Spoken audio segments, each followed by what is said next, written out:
Tania d'aujourd'hui, donc nous sommes le Zaïn, le 7 Marcheshvan. Rabbi Shlomo Zalman va commencer à donner des éléments de réponse par rapport au fait que l'on a dit que la Torah, le Niglé, c'est-à-dire les Halachot, les Mishnayot, la Gemara, tout ça, c'est l'arbre du bien et du mal. Et on avait expliqué qu'on ne pouvait pas dire ça. En fait, Rabbi Shlomo Zalman, il veut nous expliquer que les sujets dont on traite sont de l'ordre du bien et du mal. Mais la Torah en elle-même, c'est la Torah Traïm. En d'autres termes, la Torah, c'est la Torah pure qui vient de Hatzilut, sans aucun, si on peut dire, sous-niveau par rapport à n'importe quel niveau de la Torah. Par contre, les sujets dont on traite, eh bien, les sujets sont de l'ordre du bien et du mal. Et au passage, Rabbi Shlomo Zalman nous donne une notion profonde de tout ce qu'on appelle quelque chose qui est assour et quelque chose qui est moutar.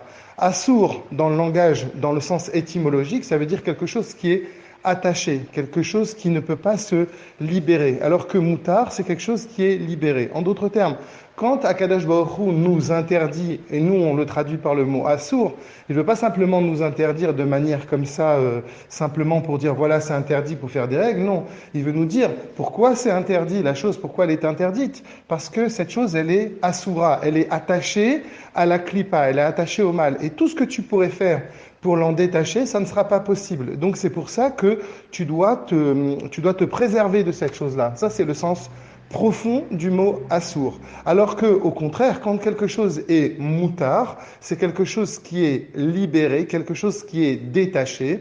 Les attir, ça veut dire, encore une fois, dans le sens étymologique, ça veut dire détaché. Alors là, ça veut dire que cette chose, elle est détachée du mal. Elle est dans ce que l'on peut appeler la klipat noga, c'est-à-dire, ça va dépendre. Si maintenant, eh bien, par exemple, tu vas manger de cette nourriture qui est permise, mais tu vas manger par rapport à avoir une bonne kavana, une bonne intention.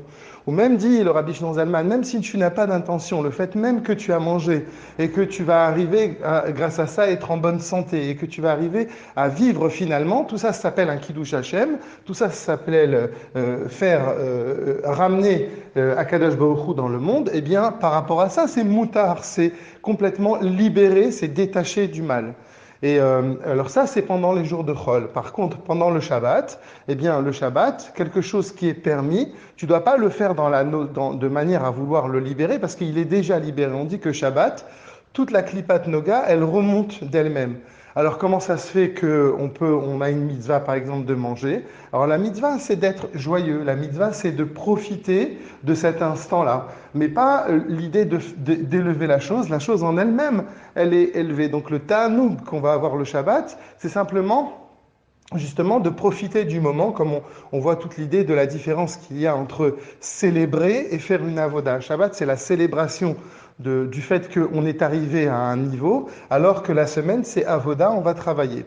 Et donc, justement, le Admorazakan, il dit, mais par contre, quelque chose qui est complètement assourd, quelque chose qui est complètement attaché à la klipa, au shlosh klipot atmeot, à la klipa qui est complètement interdite, alors à ce moment-là, tu ne peux pas les lever, sauf si par exemple, dans un cas d'extrême urgence, de pikoach nefesh, où notre vie est remise en question, alors là, effectivement, on pourrait manger, par exemple, une nourriture qui est complètement interdite, et là, ça deviendrait complètement permis. Pourquoi? Parce que Akadosh Baruch Hu, il privilégie la vie. Donc, Rabbi Shlomo Zalman va dans la suite, demain, il va nous expliquer toute l'idée que dans Torah chez Béalpé, c'est-à-dire qu'on l'appelle d'ailleurs Torah chez Béalpé, la Torah orale. Et on voit bien que Malchut, c'est aussi, comme on l'a étudié ensemble dans la Chassidoute, l'idée de Malchut, c'est parler, la parole. Donc, en d'autres termes, ce que l'on veut dire, pour résumer, c'est la Torah orale, on veut dire par là tout le niglé, la halachot, les mishnayot, etc., ça vient vraiment du plus profond d'Akadosh Baruch Hu, de Hatzilut, et les sujets dont on traite, alors oui, les sujets sont de l'ordre du bien et du mal.